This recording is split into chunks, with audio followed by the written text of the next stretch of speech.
Nós estamos continuando no último capítulo de Zacarias, um capítulo muito importante, o final do livro de Zacarias, o final das profecias, das visões dele.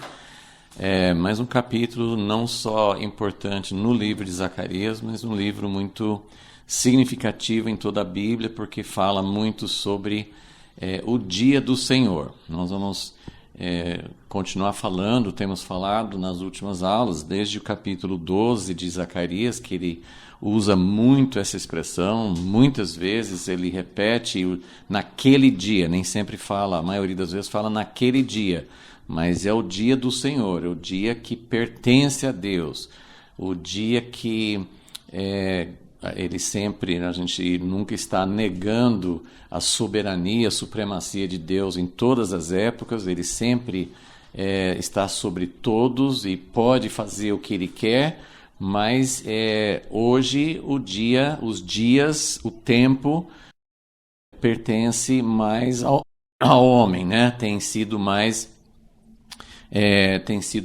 o domínio, né? Por causa do pecado, por causa do que aconteceu desde o início da história. O homem, né, o governo do homem, os caminhos do homem têm prevalecido.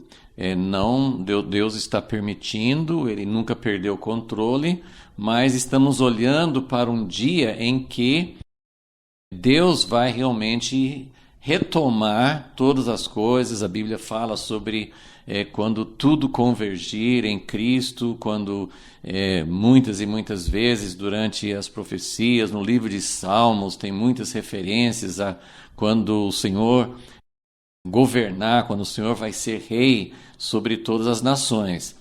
Às vezes a gente lê os Salmos, por exemplo, e entende que é verdade, né, que Deus é rei hoje. Ele está lá no céu, ele governa, ele pode fazer o que ele quer, ninguém pode se levantar contra ele se ele não permitir, mas quando os salmos profeticamente falam de Deus reinar sobre toda a terra, é algo que ainda virá no futuro. Então, nós queremos continuar focando nessa profecia de Zacarias, vendo que o dia do Senhor, nós vamos mostrar que o dia do Senhor, essa expressão dia do Senhor é muito mais do que um dia de 24 horas, porque inclui os acontecimentos logo antes do dia da volta de Jesus, inclui evidentemente a volta literal, física, o dia em que Jesus vai voltar. Jesus não vai voltar gradativamente, ele não vai começar a voltar num dia e aos poucos vai aparecendo, não é nenhum acontecimento gradativa ou parcial ou não visível, né? A vinda dele vai ser o acontecimento não só mais importante, mas mais cataclísmico, no sentido assim, todo olho verá, é impossível não sentir os efeitos, vai abalar céus e terra, assim, vai ser algo fenomenal, algo assim nunca antes visto não só por nós, mas por nenhuma outra época, outra geração, ou antes que existissem os homens, nunca aconteceu algo assim na criação de Deus. E também o dia do Senhor inclui acontecimentos que virão depois da vinda desse dia em que Jesus vai voltar. Então, o dia do Senhor, essa expressão, esse acontecimento, essa consumação da história, inclui tudo isso, mas hoje nosso foco vai ser mais nesses acontecimentos que vêm depois da volta de Jesus. Na última aula falamos um pouco sobre o dia da vinda de Jesus e hoje nós vamos olhar aquilo que vem depois.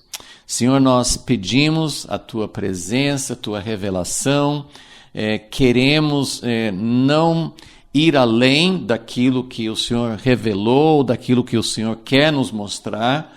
Sabemos que há muitos mistérios, os próprios profetas que registraram as suas revelações, suas visões não tinham muita clareza exatamente sobre sequências, cronologias, sobre o que faz parte de antes da vinda, o que faz parte do dia da vinda, o que faz parte depois. Nem sempre isso era muito claro, aquilo que ainda acontecerá depois do milênio. Então são vários aspectos que nós não temos todo o conhecimento, não podemos ter o conhecimento final de todas as coisas, mas o Senhor colocou isso para que nós pudéssemos ter esperança, para que nós pudéssemos entender como que o Senhor está aguardando e permitindo tanta coisa errada, tanta coisa que é contra a tua vontade, tanta coisa injusta, cruel, e que leva a terra para um estado ainda pior que está ainda. Como que o Senhor permite tudo isso? É porque o Senhor está planejando algo que vai solucionar, e o Senhor tem um plano perfeito para isso. E queremos ver com os olhos da fé, com entendimento, com humildade, e queremos que a nossa esperança seja fortalecida em Ti. E te agradecemos por tudo isso, em nome de Jesus. Amém. Ok, então nós falamos na última aula sobre os acontecimentos da vinda literal de Jesus. Então, só recapitulando, nós temos grandes efeitos físicos, topográficos, vai fender o Monte das Oliveiras, depois vai acontecer outras coisas também com Jerusalém. Então, a vinda de Jesus vai mudar o jeito da terra, vai mudar, não sabemos se todas as coisas de uma vez ou se aos poucos, assim, outras coisas podem acontecer depois, mas no dia da vinda de Jesus vai haver sinais no céu, sinais na terra e grandes mudanças aqui mesmo.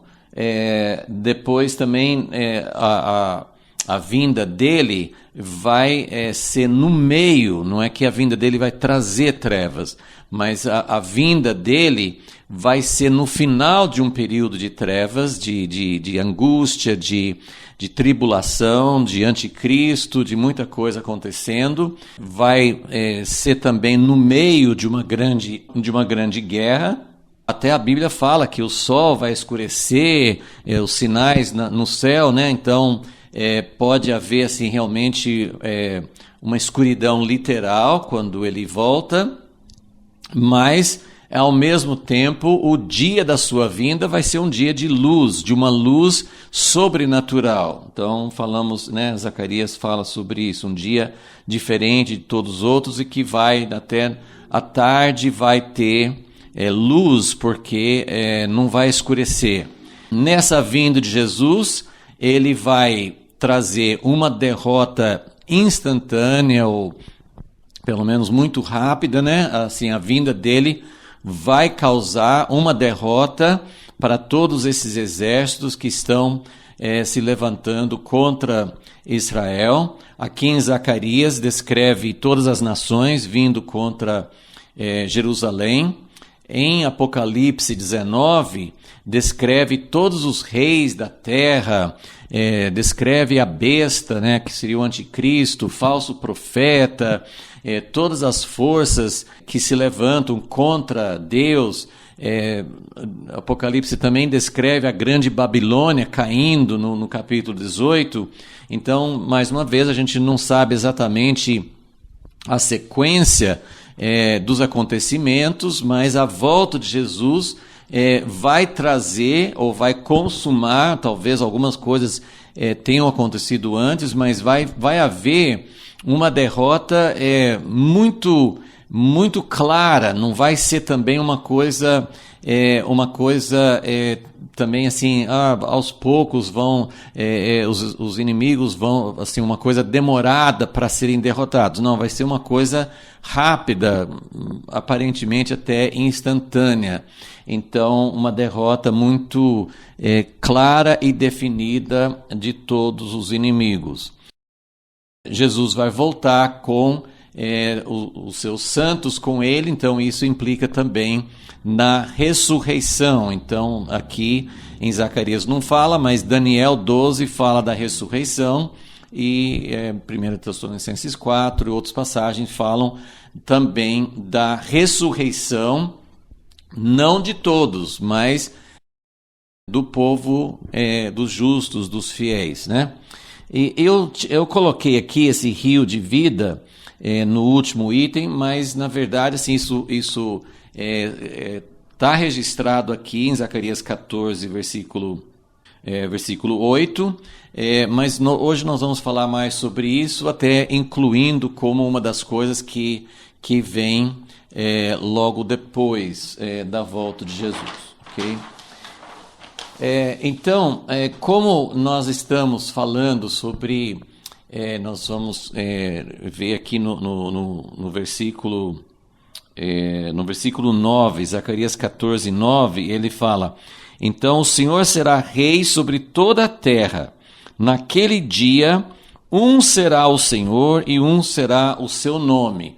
Então, a volta de Jesus, que ele já descreveu nos versículos anteriores, ele fala no versículo 3 e depois no final do versículo 5, Zacarias profetiza sobre a volta. É uma das passagens mais claras no Primeiro Testamento, porque muitas vezes as profecias falavam assim, porque o Senhor vai reinar, o Senhor vai estabelecer seu reino em Jerusalém, mas não fala especificamente do momento em que ele volta.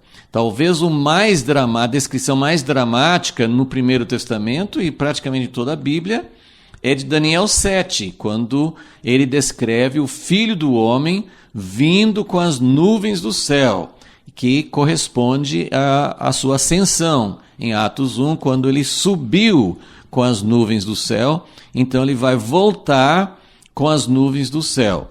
Então Daniel 7 descreve essa volta, essa vinda de Jesus. Eles não entendiam que era uma volta, eles achavam, muitas vezes, que era tudo uma vinda só, não entendiam que teria uma primeira vinda, depois um longo espaço, que nós ainda estamos nele, e depois a segunda vinda. Mas esse capítulo de Zacarias é um que fala muito claramente sobre essa, assim, que ele virá, os seus pés tocarão no Monte das Oliveiras, ele virá com todos os seus santos. Então, é uma descrição de um acontecimento visível, um momento específico, não é uma coisa, como eu falei, assim, espiritual, uma coisa assim que ninguém vê, que ninguém sabe, só alguns, mas realmente é a vinda dele. Ok, então eu antes de prosseguir, nós vamos falar hoje mais sobre o que acontece logo depois da volta dele, mas queremos ter essa visão de que a expressão dia do Senhor inclui antes da vinda, logo antes, inclui a própria vinda dele e inclui o que acontece depois. Tudo é chamado, tudo faz parte daquilo que os profetas viam como o dia do Senhor. Ok, como nós estamos falando sobre o dia em que Jesus vem e vai assumir o trono de Davi, que vai reinar sobre as nações, que ele vai estabelecer um reino visível e conhecido sobre todas as nações. Então eu quero só lembrar assim, para a gente se situar de como Deus vem trabalhando, de como Deus vem preparando o caminho para o reino de Deus, o governo de Deus, o sistema de Deus sobre toda a terra é o alvo de Deus desde o início. A gente poderia começar em Gênesis 1 para falar sobre isso.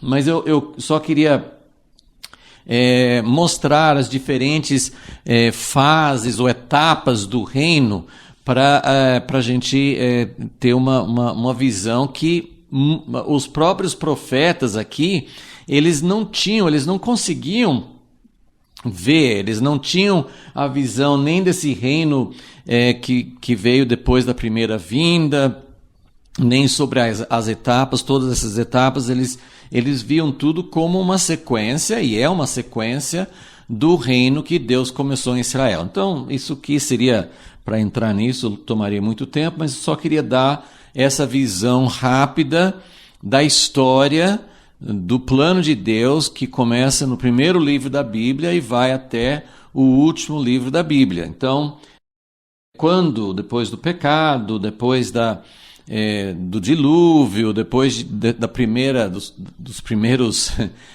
séculos e milênios da história humana, do pecado e tudo mais, então nós temos o início do reino com Abraão.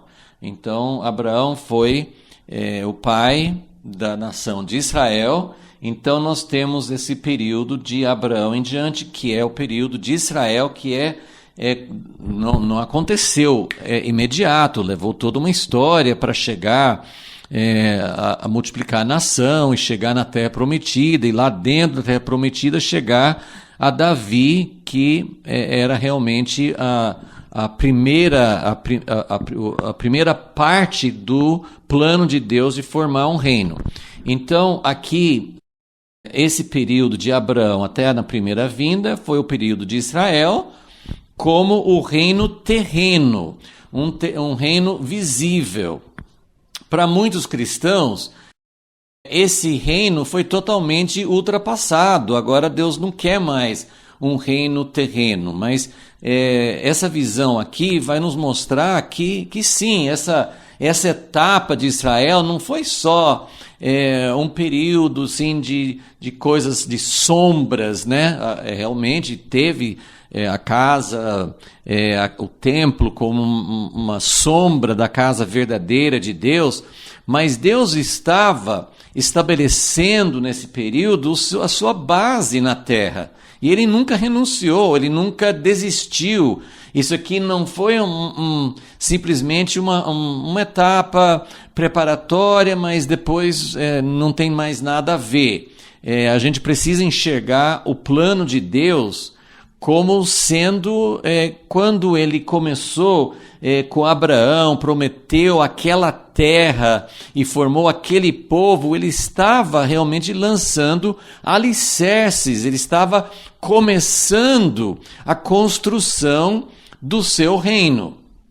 Claro que durante esse período o povo não foi fiel, o reino durante muito pouco tempo funcionou, teve muito tempo para chegar lá. Depois, a partir de Salomão, muita apostasia, muito desvio, muita infidelidade, depois cativeiro. Quando voltaram do cativeiro, nunca reconstituíram o reino. Então é um período que não prevaleceu por muito tempo esse reino, mesmo na sua fase inicial. Mas era o tempo em que Deus estava estabelecendo e consolidando essa parte do plano dele. Precisamos entender que o reino terreno não é tudo. Deus tinha outras coisas para acrescentar, assim, a dimensão, o aspecto do reino terreno não engloba tudo que é o reino de Deus, mas é uma parte importante que Deus nunca descartou, ok? Então, depois vem a primeira vinda de Jesus. Vocês lembram que Jesus veio, João Batista veio anunciando Jesus, o reino de Deus chegou. Jesus continuou falando, o reino de Deus chegou. E, a partir de Jesus, nós temos o reino como uma realidade, mas um reino muito diferente desse reino de Davi, do reino que até então era o que as pessoas conheciam. Jesus introduziu algo diferente e ele falou, o reino chegou de uma forma mais real e muito mais completa do que nos tempos anteriores. Mas o que aconteceu? A partir de Jesus, que a nação de Israel não aceitou, não entrou no que Jesus estava fazendo. Então nós temos uma outra etapa, que é a etapa da igreja e das nações. A igreja, então, não é mais só Israel. O reino não tinha mais um endereço na terra, embora as igrejas, né, a igreja católica em Roma, outras igrejas, muitos movimentos têm a sua sede terrena. Nossa igreja, o movimento de Deus é baseado aqui, mas não tinha o reino de Deus, o reino espiritual, invisível, que Jesus abriu as portas para entrar nesse reino de uma forma espiritual, invisível, escondido, não manifesto, mas tendo aplicação, porque Jesus falou assim, onde os enfermos são curados, onde os pobres são recebidos e a vida transformada, ali está o reino de Deus. Mas não tinha mais, como Jesus falou com a mulher samaritana, não é nem nesse monte, nem em outro, em todo lugar onde as pessoas conhecem a Deus e entram em contato com Ele. Então nós temos todo esse período aqui de uma nova dimensão do reino.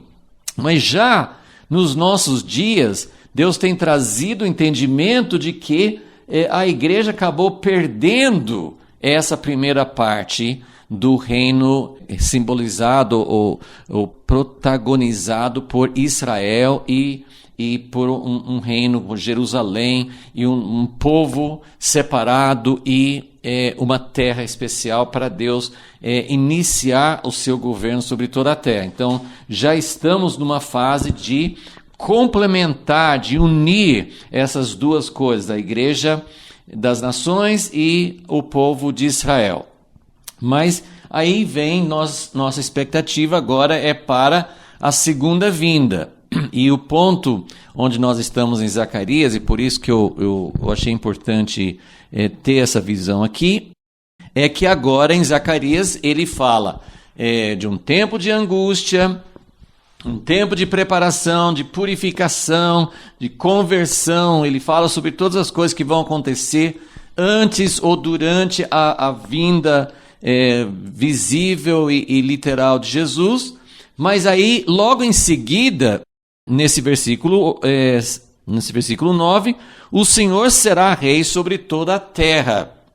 Naquele dia, um será o Senhor e um será o seu nome, e ele começa a descrever alguns aspectos desse reino que Jesus vem para estabelecer.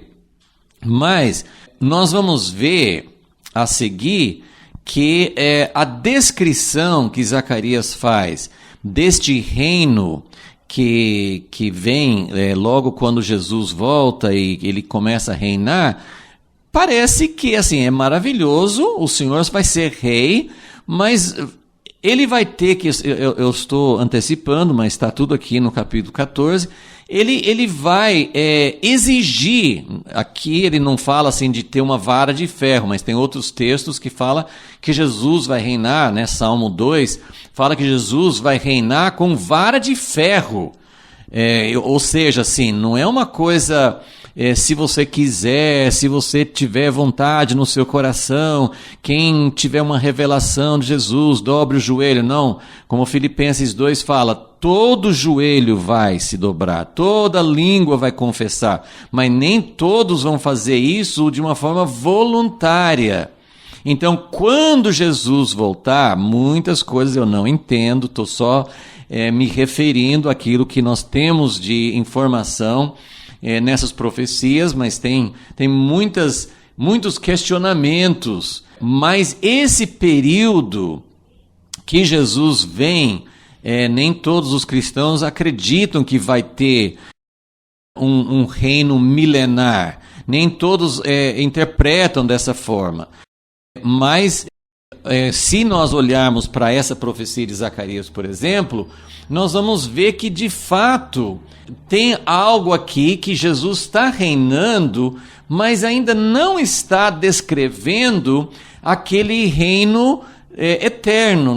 Para distinguir, nós chamamos de reino eterno, que descreve nos últimos capítulos do Apocalipse. Então, parece que ainda tem, eu acredito, né, que esses textos apontam para ainda mais uma etapa do reino, antes de chegar no reino eterno, antes, né, João viu em Apocalipse 21, então eu vi novos céus e nova terra, e a nova Jerusalém desceu do céu, e aí tem a perfeição, aí está tudo sim, como vai ser pela eternidade. Mas antes disso, Apocalipse 20 fala, né, que é o único lugar na Bíblia que usa esse termo de 1000 anos, né, que descreve esses 1000 anos, vai ter um tempo em que Satanás vai ser preso, em que Jesus está reinando, mas ainda não é o final. Então nós colocamos aqui. Então tem essas etapas. Israel com reino eterno, igreja e nações, igreja nas nações, é um reino espiritual, invisível ainda, assim, invisível não que a igreja não seja que a igreja seja invisível, mas não é um reino com uma sede, não é uma nação. E outra coisa, assim, nesse período nós não temos o poder, não temos o mandato. Isso traz muita confusão até hoje na política, muitos cristãos achando que é o nosso mandato tomar posse dos governos, dizer que o Brasil, ou que a Argentina, ou que a Inglaterra, ou que a China, né, ou onde a pessoa estiver, que nossa nação pertence ao Senhor Jesus. Isso não é uma realidade agora. Pode pôr quem você quiser num governo. Pode ser a pessoa mais devota, mais fiel, pode ter todos os ramos do governo podem ser realmente ter pessoas de Deus neles, e não vai trazer o reino de Deus, porque isso vai acontecer depois da volta de Jesus. Mas mesmo Jesus voltando, talvez isso seja um espanto, e de certa forma é meio espantoso para mim, pensar, mesmo Jesus voltando, ele vai falar com as nações, se vocês não vierem para Jerusalém, na festa dos tabernáculos, ele vai descrever isso, vocês não vão receber chuva, ou seja, ele tem que usar meios impositivos, ele vai ter que governar com lei, ele vai ter que exigir que as nações o obedeçam. E tem muitos textos na Bíblia que vão confirmar isso. Mas isso não é o quadro eterno. Deus não vai governar eternamente exigindo, cobrando, forçando as pessoas. E aliás, esse não é nem a natureza do reino de Deus. A natureza do reino de Deus é que haja realmente um coração em todas as pessoas que fazem parte do reino de Deus, que haja um coração voluntário, que haja um coração disposto, que queira servir a Deus e que não precise de nenhuma imposição, de nenhum castigo, de nenhuma punição para fazer a vontade de Deus. Então, nós vamos passando, né? Hoje, inclusive, não vai dar tempo de ver todos esses aspectos, mas nós vamos começar. Eu queria colocar esse plano aqui para que a gente pudesse entender um pouco dessas etapas. Então, Deus mostrou em Israel que ele quer um reino terreno. Um reino terreno não é assim, a igreja, por muito tempo, como o momento para esse plano, o nosso momento no plano de Deus, é um momento em que agora nós estamos enfatizando mais o reino espiritual. Nós não estamos nós não estamos experimentando, nós não temos um povo que seja o povo escolhido de Deus. E mais uma vez, eu quero bater nessa tecla, porque principalmente as nações, Inglaterra, isso pode ter acontecido em outras nações, mas eu acho que assim, não na mesma proporção. Inglaterra, e depois que colonizou os Estados Unidos pegou isso de uma forma mais forte ainda. É como se esses países, as pessoas que acreditam na Bíblia, não é toda a população,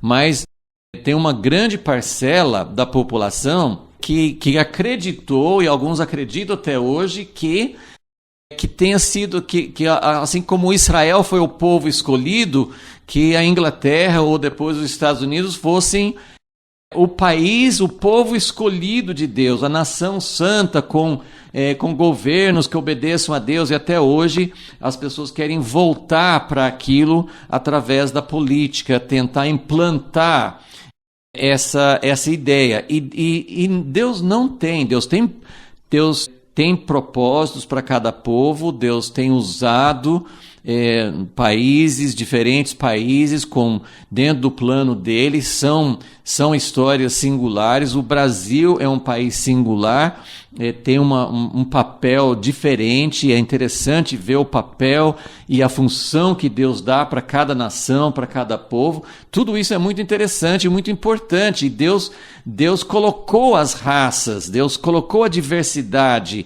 e Deus deu a cada um, como Ele deu a cada pessoa, um dom diferente. Mas aqui, nessa época, nós não temos mais nenhuma nação, e nem o próprio Israel, como Estado, é ainda essa nação escolhida de Deus. Deus tem um propósito para Israel, Jesus vem para estabelecer o seu reino em Israel e a partir de Israel, mas hoje também, embora Israel tenha um papel, e é diferente de outras nações, mas ainda não é aquela nação que ele tinha antes da primeira vinda de Jesus. Não tem ainda. E mesmo porque Deus está fazendo algo, enxertando outros povos junto com Israel, então o plano de Deus é muito mais amplo. O que ele vai fazer é muito mais amplo do que tinha na época da teocracia de Israel. Bom, é um assunto muito complexo e tem muitas ramificações, mas o nosso ponto principal aqui, para a gente entender a sequência do plano de Deus, é entender que Zacarias, ele viu, Deus mostrou para ele. Se você pegar esses últimos capítulos que nós estudamos em Zacarias, começando com o capítulo 12, então capítulos 12, 13 e 14, esses 3 capítulos descrevem o dia do Senhor, descrevem acontecimentos antes da vinda, principalmente no capítulo 12 e também uma parte de 13, né? Também tá dentro desse período antes. Capítulo 14, mostrando o dia literal em que Jesus vai voltar, e a partir do versículo 6, 7 em diante, descrevendo o que vai acontecer depois que Jesus voltar. Um fato importante, eu tenho mencionado que Apocalipse 20 é a única passagem, o único lugar na Bíblia que fala muito especificamente sobre um período de 1000 anos, que é o que nós chamamos de milênio, 1000 anos. Fala no capítulo 19, fala das bodas do Cordeiro, fala da vinda de Jesus no cavalo branco, com seus exércitos, seus santos junto com ele, vencendo essa grande batalha final. Então, Apocalipse 19 descreve todos esses acontecimentos do dia em que Jesus vai voltar.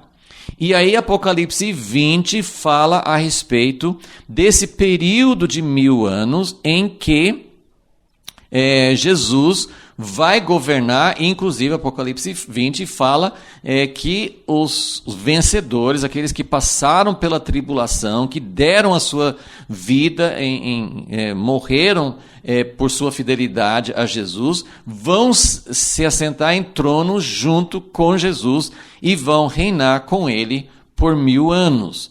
Mas Apocalipse 20 também fala que vai ter mais uma guerra no final dos 1000 anos, e há uma segunda ressurreição, e aí então que vem aqui os novos céus e a nova terra, e aí nós entramos finalmente no reino eterno. Então, seriam essas as etapas. Agora, quando nós pensamos, né, como eu falei, tem muitas interpretações sobre escatologia, tem muitas interpretações sobre quando que vem se a igreja passa ou não passa pela tribulação, tem várias interpretações sobre exatamente como que Jesus vai voltar, se ele volta em uma vinda secreta e depois uma vinda visível, enfim, tem muitas interpretações, muitas visões diferentes, e tem visões diferentes sobre o milênio, tanto é que nós temos o que é chamado de amilenistas, que não creem que tenha esse período, o milênio seria agora,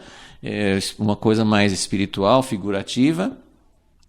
Tem os pós-milenistas, que Jesus vem depois dos 1000 anos, e os pré-milenistas, que Jesus vem antes do milênio. Então tem interpretações diferentes. Mas o que eu quero apresentar aqui, o que eu quero explicar, é que nós temos várias passagens na Bíblia, no Primeiro Testamento, que são profecias do milênio, porque o único lugar, Apocalipse 20, que fala nessa cronologia, e nesse ponto eu acredito que a cronologia de Apocalipse 19, 20, 21 e 22 é realmente uma sequência cronológica. Apocalipse 19, Jesus volta e vem essa batalha e realmente destrói todos os exércitos que se levantaram contra ele, o reinado do anticristo, o engano do falso profeta.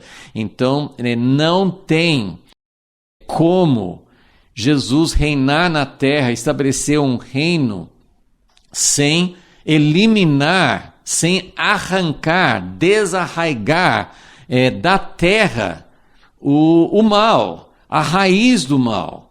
Isso não é uma questão assim temporária, mas ainda é um processo. Jesus vem, ele destrói aqueles exércitos, mas o que dá para entender é que o processo de chegar ainda ao reino eterno, da Nova Jerusalém descer, de ter novos céus e nova terra, é um processo que Jesus vai realizar durante 1000 anos. E se esses 1000 anos são literais, a gente não sabe, mas é um período longo. É um dia, como Pedro fala na sua segunda epístola, mas é um dia como 1000 anos, 1000 anos é como um dia, mas é um período significativo, um dia longo, não é um dia de 24 horas. Então, é um período longo em que Jesus, com o seu corpo, com a sua noiva, com o seu povo,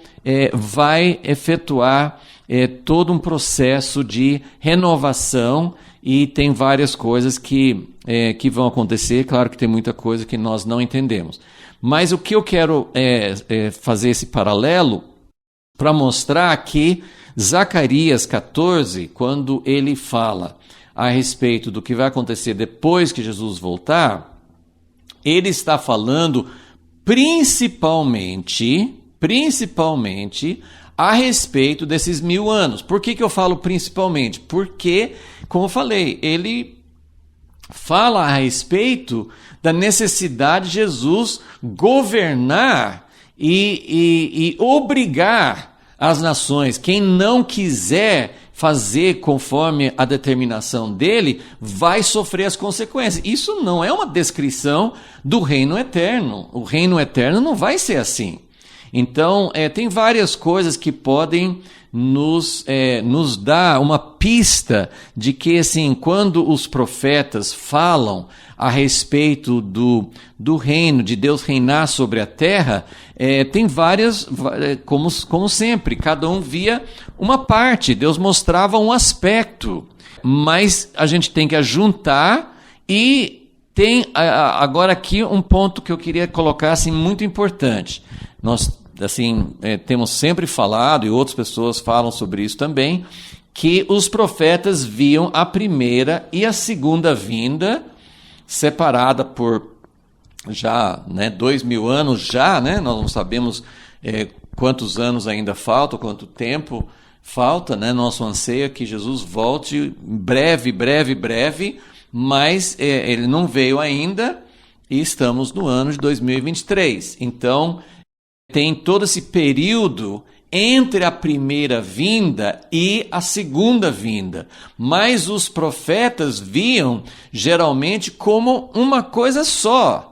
Eles viam um menino nascendo, eles viam o rei montado no jumentinho, eles viam a humildade, eles viam o sofrimento do Messias, mas viam, dentro da mesma visão, dentro da mesma sequência, viam ele como rei, governando com justiça.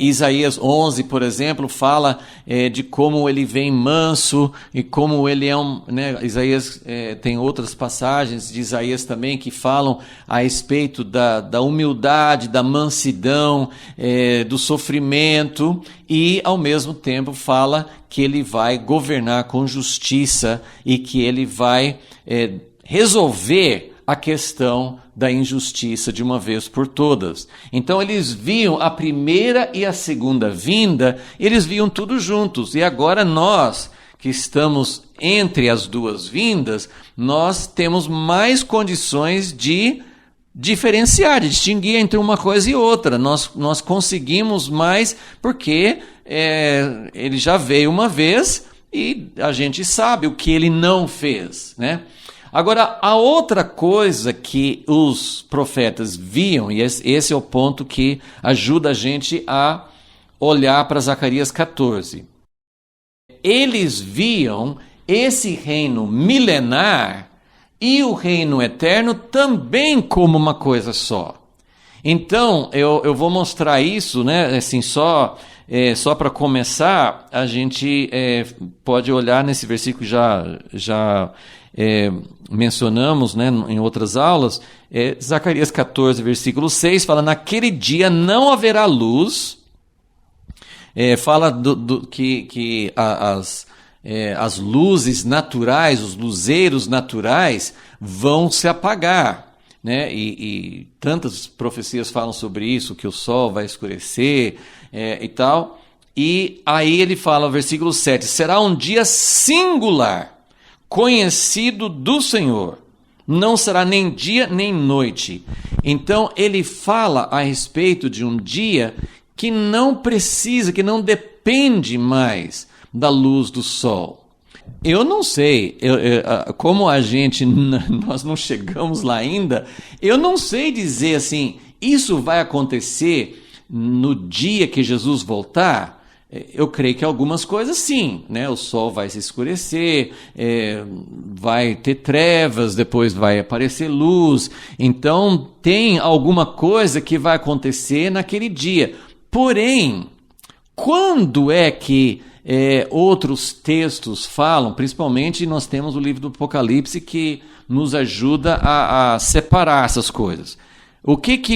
Quando é que o Apocalipse fala não haverá mais necessidade do sol, não haverá mais a luz natural, porque o próprio Deus é a luz da cidade? Ele fala sobre isso no reino eterno, ele fala sobre isso em Apocalipse 21 e 22, ele fala sobre não ter mais necessidade, não vai ter mais sol, vai ser, por isso que fala, novos céus e nova terra, é outro esquema, como que vai funcionar? É uma terra, essa mesma terra transformada Como que as leis vão funcionar? Nós não temos essas respostas.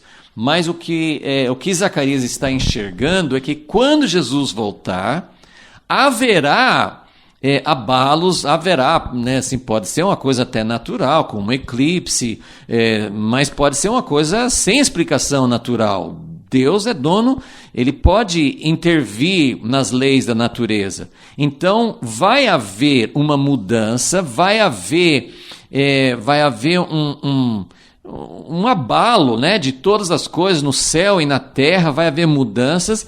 Agora, isso significa que durante todo o milênio já não tem mais luz do sol? Eu não sei, porque o que nós temos mais específico é que no reino eterno, depois dos novos céus e nova terra, no final do milênio, aí sim é que vai haver novas leis e não vai haver mais sol e não vai haver mais a luz natural. Então, isso é um exemplo, né? O próprio rio de vida que descreve em Apocalipse 22 é da cidade, já da nova cidade, Nova Jerusalém, da cidade no reino eterno. Então, são várias coisas que os profetas veem. O que eu quero enfatizar é que quando a gente lê essa e outras profecias a respeito da volta de Jesus e o que acontece depois da volta de Jesus, nós não temos muitas vezes a diferenciação. Nós sabemos, acreditamos, eu falo com meu ponto de vista, de muitos estudiosos, de que realmente vai ter um período intermediário.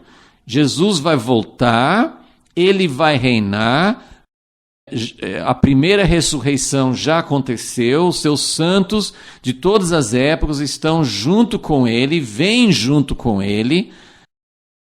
Já houve o casamento, Jesus, as bodas do Cordeiro, e ele está reinando sobre a terra, mas a terra ainda não está nessa fase final. Não houve uma consumação final. E se você olhar 1 Coríntios 15, você vai ver que ali também fala que tem etapas. Ele fala assim, primeiro Jesus ressuscitou, ele foi as primícias. Depois os que são dele, na sua vinda. Depois ele precisa reinar, depois que ele vem e ressuscita os seus, ele precisa reinar até que todos os inimigos sejam postos debaixo dos seus pés. E o último inimigo a ser posto debaixo dos seus pés é a morte. Porque durante o milênio, não aqueles que já ressuscitaram, mas durante o milênio ainda tem morte. Ainda, assim, Jesus está reinando, Jesus está mudando as coisas, mas ainda não consumou, ele não terminou de colocar todas as coisas debaixo dos seus pés. E Apocalipse 20 confere com isso, porque fala que no final do milênio é que a morte vai ser também eliminada para sempre. Então nós temos esse período ainda, um período em que Jesus, pessoalmente, ele aqui na terra, ele junto com seus santos, ele junto com seu povo de Israel, que reconheceu que ele é o Messias, esse Jesus com seu povo reinando, ele vai fazer algo que nem temos. Nós não temos o plano de governo, nós não temos as etapas, mas sabemos que ele vai fazer algo para mudar, para corrigir, mas ainda vai ter que passar por um período, por uma etapa final, no fim do milênio, para separar aqueles que realmente servem a Jesus de coração e aqueles que não servem. Então, esse é o plano geral, ok? Espero que o Senhor nos ajude a entender e o importante sempre em todas essas coisas é ter uma atitude de humildade. Nós não temos a última palavra, não temos a revelação definitiva, nós estamos buscando, estamos inquirindo, aqueles que são chamados em Daniel dos sábios, são aqueles que estão buscando, que estão aqueles que têm uma sabedoria não de cursos, de teologia, de intelecto, mas são aqueles que têm a sabedoria que vem de Deus, que Paulo fala em 1 Coríntios 2, são aqueles que recebem por causa de saber que não são nada, por causa de reconhecer e amar a Jesus, recebem conhecimento que vem dele, não conhecimento que vem do nosso intelecto. Então, nós estamos buscando isso, nós estamos buscando com todo o nosso coração, devemos buscar com todo o nosso coração esse conhecimento que vem dele, e a esperança que nós temos é que, a partir da volta de Jesus, as coisas não, mesmo Jesus sendo Deus e podendo mudar tudo com o sopro da sua boca, ele vai fazer as coisas, ele vai efetuar. É um processo divino com toda a facilidade, Satanás preso e Jesus reinando no trono, mas ainda é um processo de transformação. Ok, então aqui nós temos isso que eu tenho falado, que o dia do Senhor envolve esses três momentos, esses três etapas, né?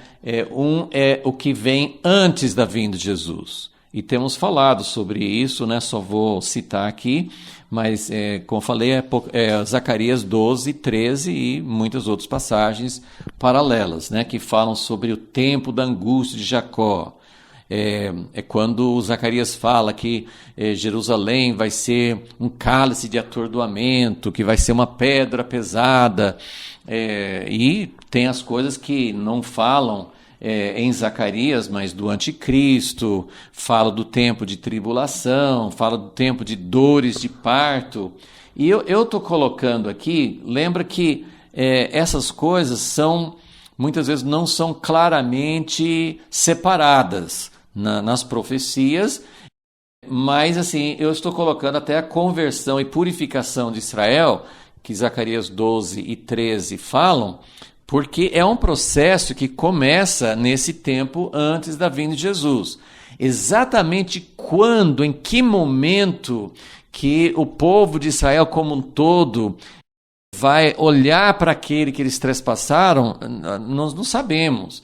Mas isso faz parte de uma preparação, porque Jesus falou assim, eu não voltarei, vocês não vão me ver mais até que vocês falem, bendito é o que vem em nome do Senhor. Então, se é logo antes, exatamente como isso vai acontecer, nós não sabemos, mas faz parte das coisas que devem acontecer antes da vinda de Jesus.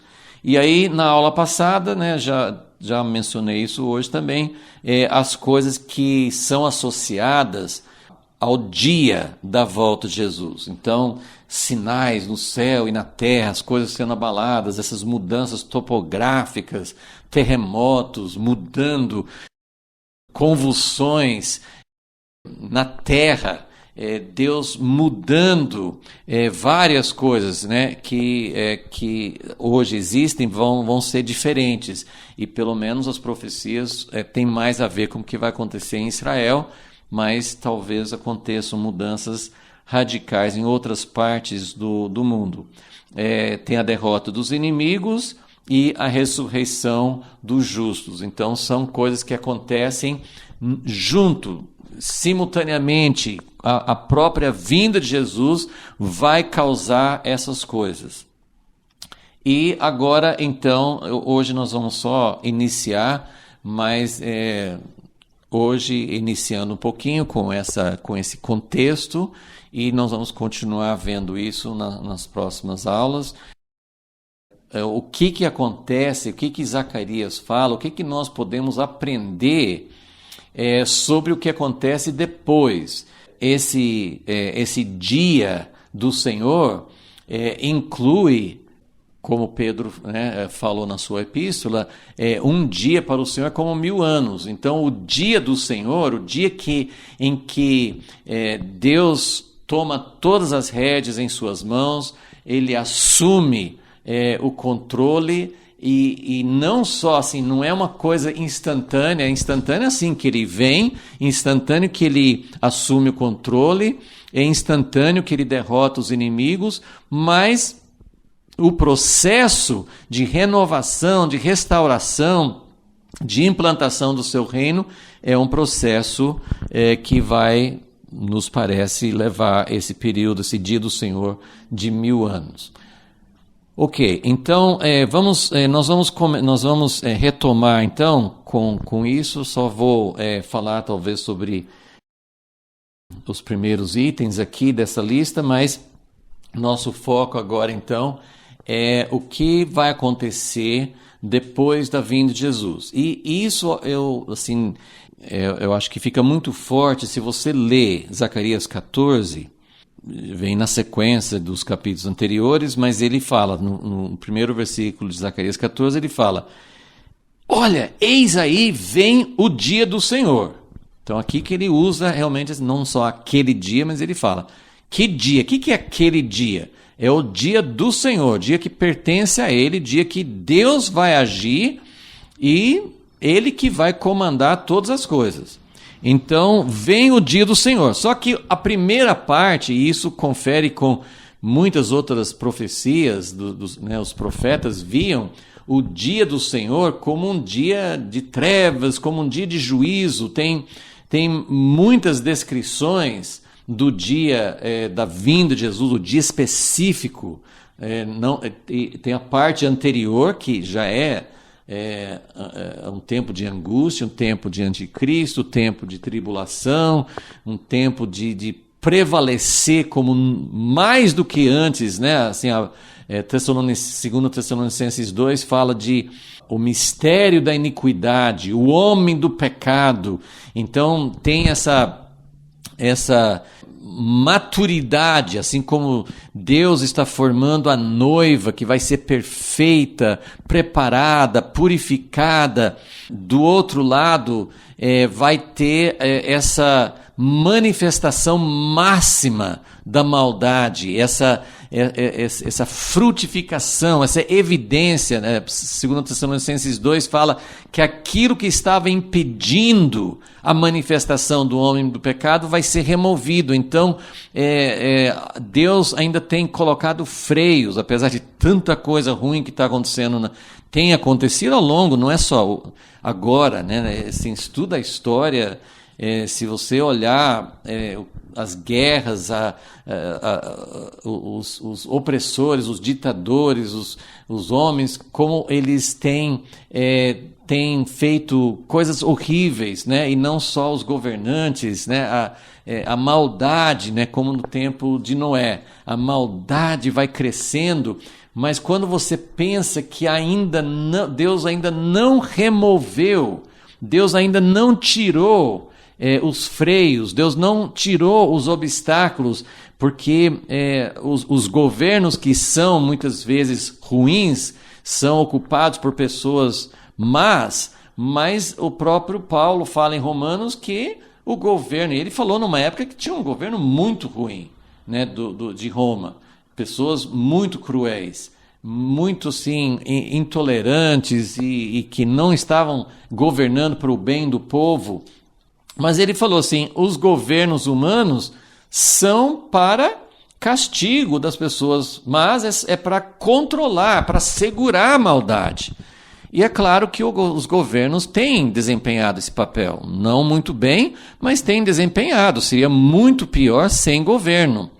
Tinha assim, um exemplo assim, que vem na minha mente agora, a invasão que os Estados Unidos fizeram no Iraque, 20 anos, mais de 20 anos atrás, eles foram para tirar um ditador cruel, sanguinário, um homem que praticou crimes horríveis contra o seu povo. Mas quando eles tiraram Saddam Hussein, piorou.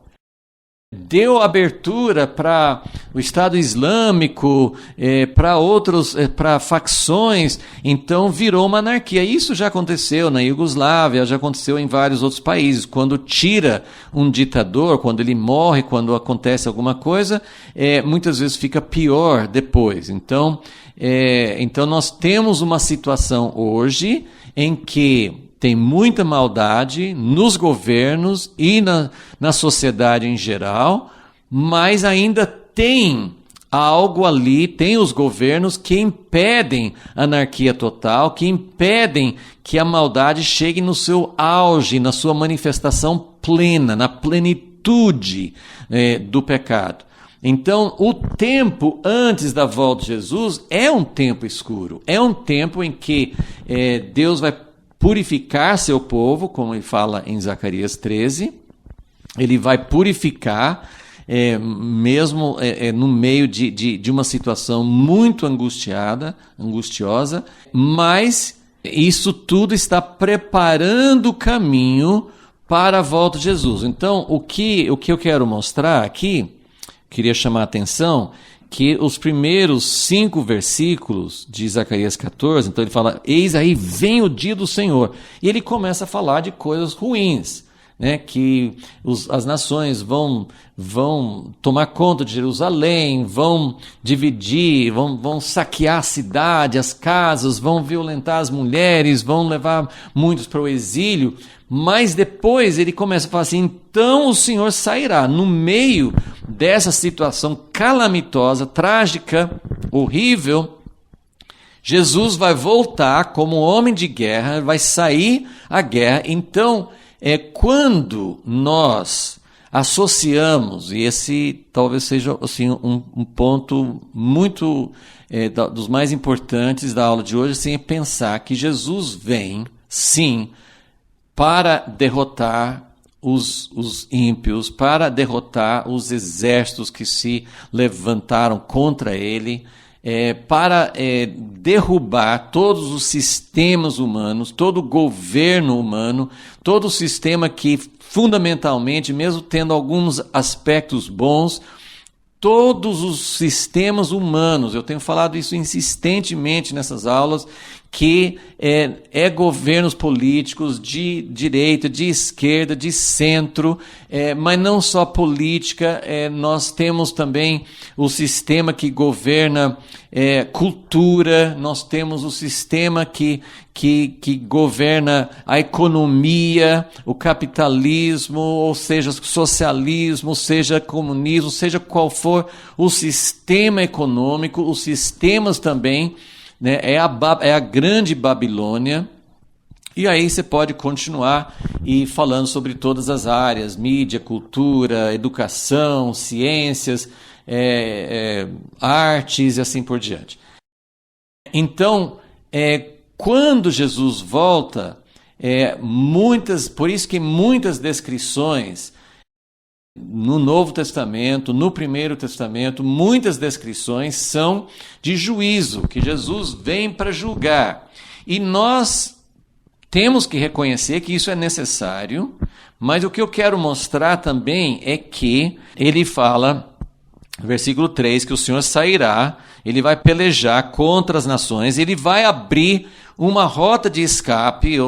Logicamente, eu não sei exatamente o que isso vai significar, como é que vai ser o cenário, como é que o povo de Israel vai escapar nessa hora que Jesus está voltando, vai abrir um vale no meio do Monte das Oliveiras, a cidade de Jerusalém, para eles fugirem.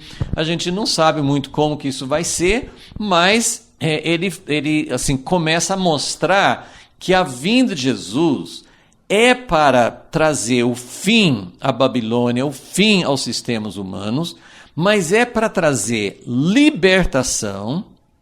Ele vem para trazer salvação. Ele é maior, muito maior do que Moisés. A libertação, o êxodo, muito maior, muito mais amplo do que na época do êxodo do Egito, ou muito maior do que o retorno da Babilônia, do cativeiro. Enfim, é o maior êxodo de toda a história. Jesus vem para trazer libertação. ele vem para libertar o seu povo, e ele vem para trazer luz no meio das trevas. Então, não vamos ficar só, não vamos nos deter apenas nessa parte do juízo. O dia do Senhor é um dia que Deus vem para julgar, um dia que ele vai encher de sangue, que ele vai... Isso faz parte, está em Apocalipse 19. Vai ter realmente uma situação muito dramática e muito terrível. Mas a vinda de Jesus, a volta de Jesus, o dia da sua vinda, é para trazer luz. Então vamos só dar uma olhada nesse princípio, nessa primeira parte, aqui em Zacarias 14. Então, o versículo 5 termina e fala: então virá o Senhor meu Deus e todos os santos com ele. Versículo 6. Naquele dia não haverá luz, porque os astros, as luzes naturais serão apagadas, serão assim, ou temporariamente, né? Como eu falei, não sei como que vai ser isso, mas ele vem não para que fique nas trevas, ele não vem para trazer trevas, ele não vem para trazer morte. O prazer de Deus não é na morte, o prazer de Deus é sim de purificar, de eliminar os sistemas do mal, mas ele está trazendo, ele vem para trazer vida. A volta de Jesus é para trazer luz. A volta de Jesus é para trazer cura. Então, hoje nós vamos só até o versículo 8, tá?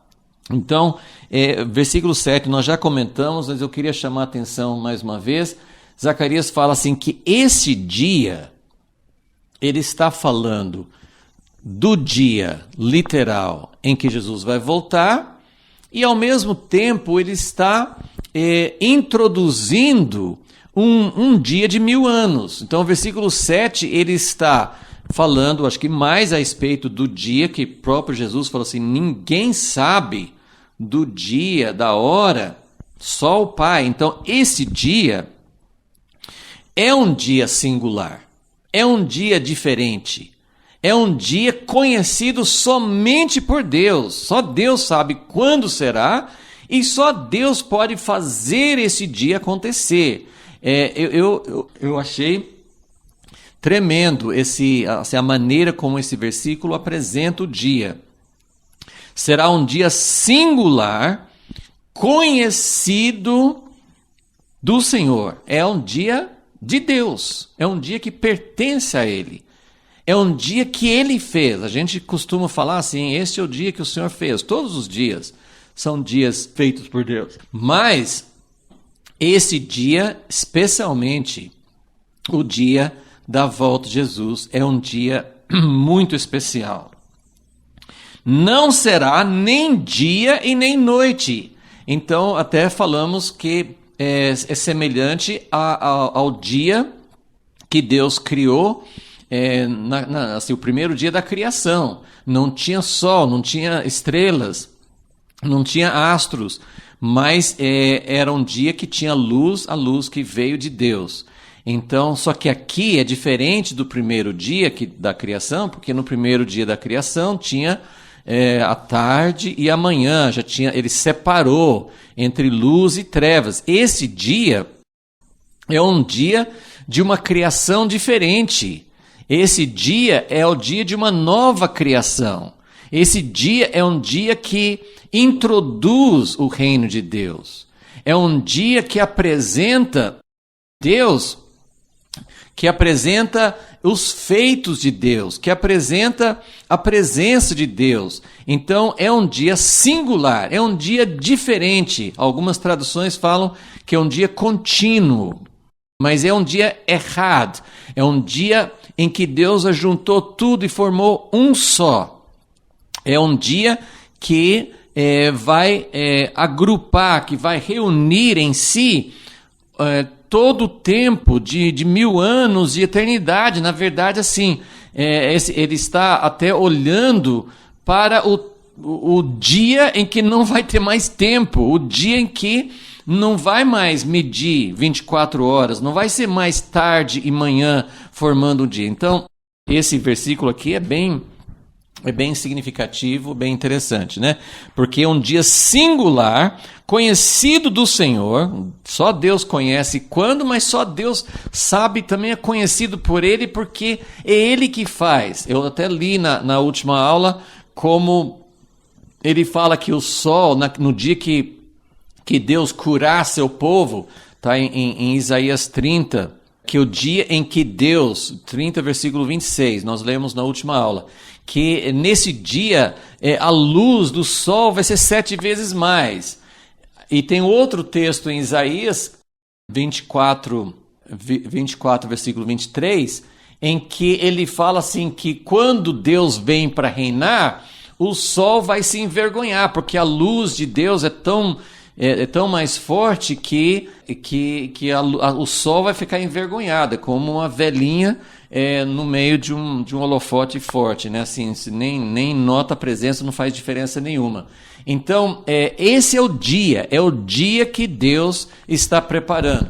Isso vai ser, como eu falei, na eternidade, depois dos novos céus e nova terra.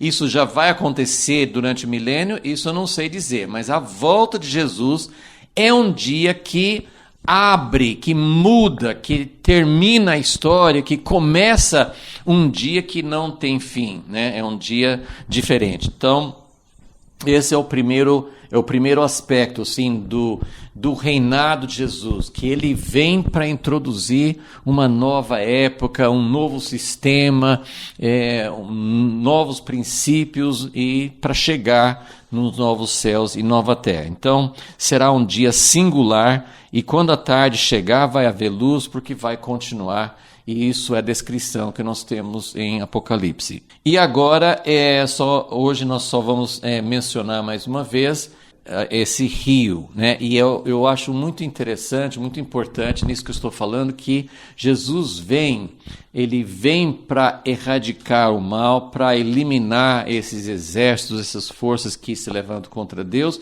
mas ele vem para introduzir esse novo dia e para trazer cura. O que fala no versículo 8? Naquele dia,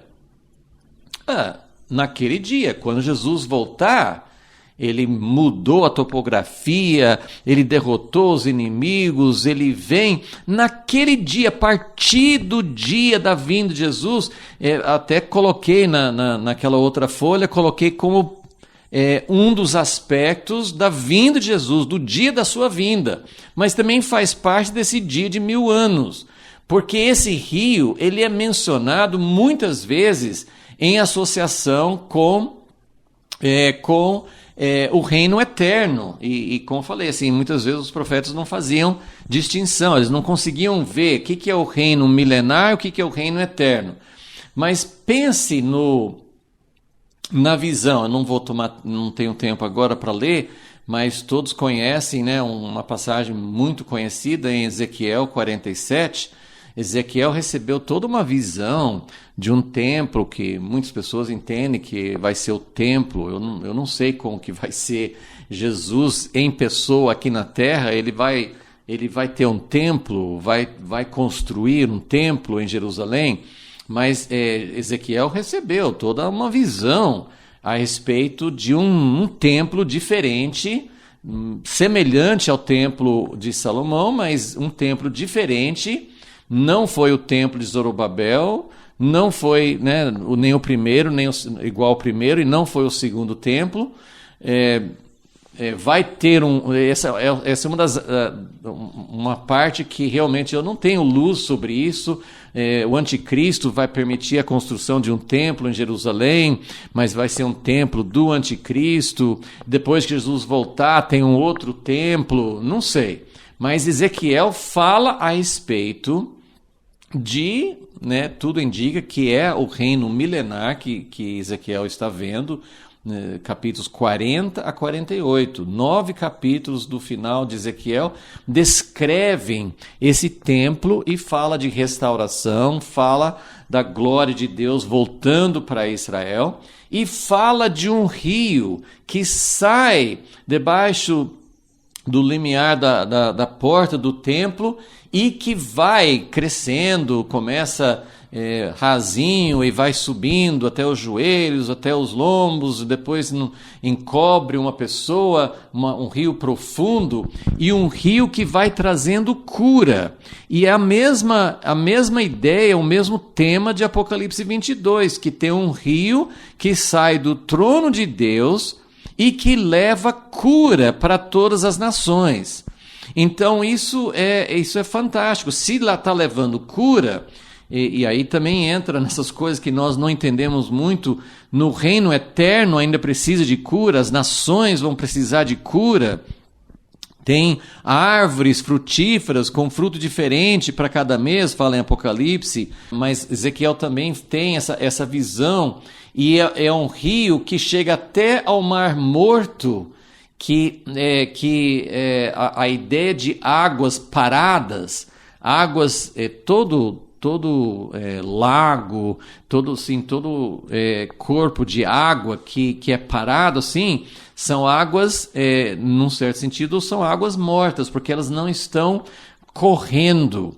E aqui fala, vai ter um rio, correrão de Jerusalém águas vivas. A ideia de água viva é sempre assim, uma água que vem de uma fonte, de uma nascente, que vai sempre brotando, sempre coisa nova. Mas é evidente que aqui está falando da vida que vem de Deus. Então, aqui, na visão de Ezequiel, o rio vai para o lado do Oriente e vai para o Mar Morto e cura porque o Mar Morto, mais do que qualquer, assim, é o símbolo de entra a água, mas não sai. Porque mesmo no lago pode ter uma entrada de água e uma saída de água, mas no Mar Morto não tem saída, só tem entrada pelo Rio Jordão. Não sai, só evaporando. Então é morto e tem tantos sais que não consegue ter vida ali.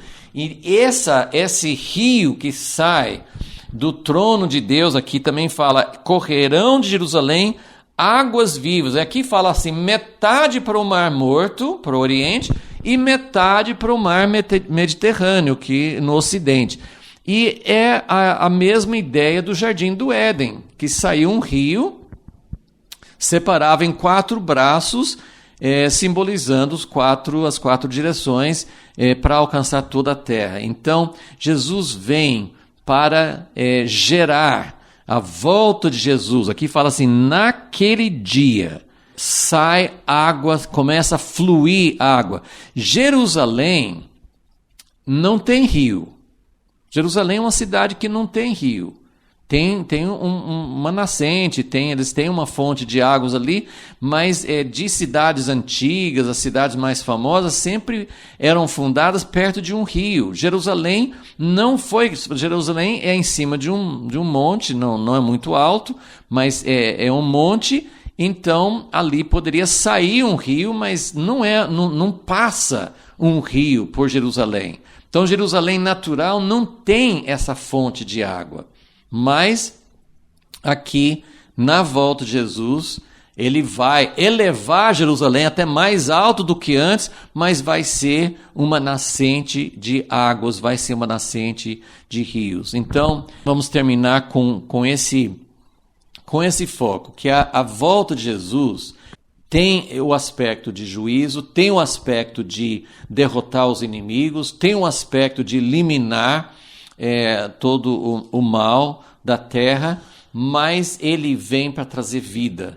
Então ele vem para trazer luz, ele vem para iniciar um novo dia e ele vem para, a partir da vinda dele, gerar, ter esse rio que vai nascer do lugar onde ele está e restaurando a ideia do jardim original, que era o monte onde Deus estava e que dali saía esses rios, esse rio que se dividia e abençoava toda a terra. Então, o alvo de Deus, depois ele vai começar a falar de todas as nações, do remanescente das nações, todas as nações subindo, porque o objetivo de Deus na redenção e o objetivo de Jesus na sua volta é realmente trazer salvação, cura, redenção, congregar todas as nações. E nós vamos continuar